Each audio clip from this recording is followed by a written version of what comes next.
Assalamualaikum warahmatullahi wabarakatuh. Saya Zarifah Salsabil, NIM 97202005, kelas 1 JJ1. Hari ini saya akan memperkenalkan tools yang ada di AutoCAD untuk mengerjakan ujian tengah semester menggambar rekayasa. Baik, jadi yang pertama di atas ada toolbar drawing di AutoCAD, command dan fungsinya.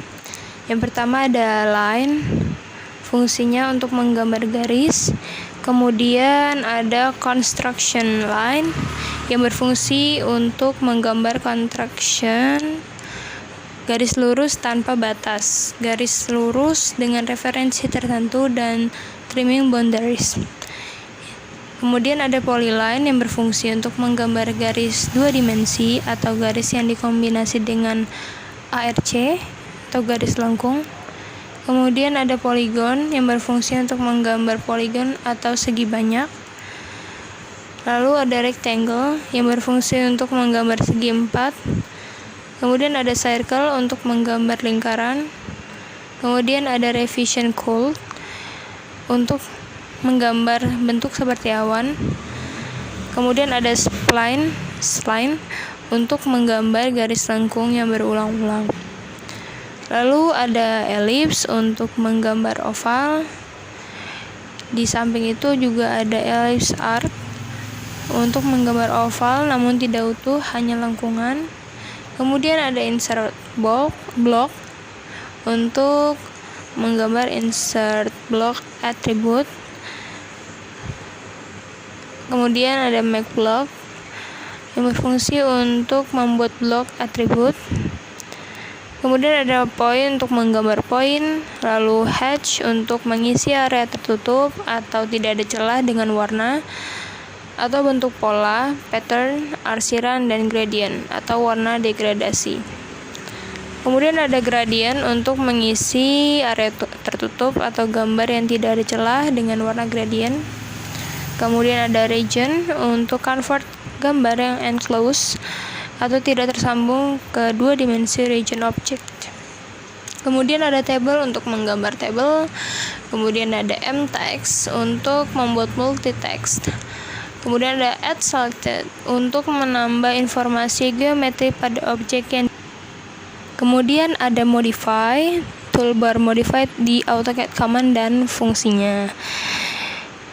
Di situ ada erase yang berfungsi untuk menghapus objek. Kemudian ada copy untuk mengcopy atau menyalin objek yang sama ke tempat lain.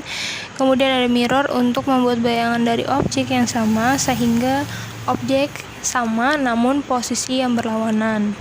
Kemudian ada offset untuk meng-offset atau membuat objek yang sama dengan jarak yang ditentukan. Kemudian ada array untuk mendistribusikan objek atau mengcopy objek dalam jumlah banyak dengan beberapa kombinasi posisi baris, kolom, atau melingkar dengan jumlah yang ditentukan. Kemudian ada move untuk memindahkan objek. Kemudian ada rotate untuk memutar objek dari base point. Kemudian ada scale untuk mengskalakan objek atau memperbesar dan mengecilkan objek tanpa mengubah bentuk proporsi dari objek tersebut. Kemudian ada stretch yang berfungsi untuk melonggarkan atau memindahkan objek dengan seleksi windows atau polygon. Kemudian ada trim untuk memotong objek dari satu sisi ke sisi lain.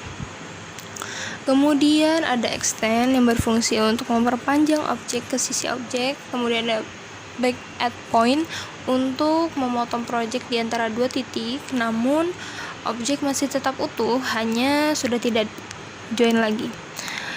Kemudian ada break untuk memotong objek di antara dua titik, sehingga objek terlihat potongannya. Kemudian ada join untuk menggabungkan endpoint atau titik akhir garis atau lengkungan sehingga menjadi single object. Kemudian ada chamfer untuk mengukur sudut di tepi objek. Kemudian ada fillet untuk membuat lengkung atau memotong sik objek. Kemudian ada blend untuk membuat spline antara dua titik garis atau lengkungan yang tidak terhubung. Kemudian ada explode untuk memisahkan single objek yang join menjadi titik. Baik, sekian video tentang pengenalan tools AutoCAD dari saya. Terima kasih, mohon maaf atas kekurangannya dalam pembuatan video maupun perkataan. Saya akhiri, wassalamualaikum warahmatullahi wabarakatuh.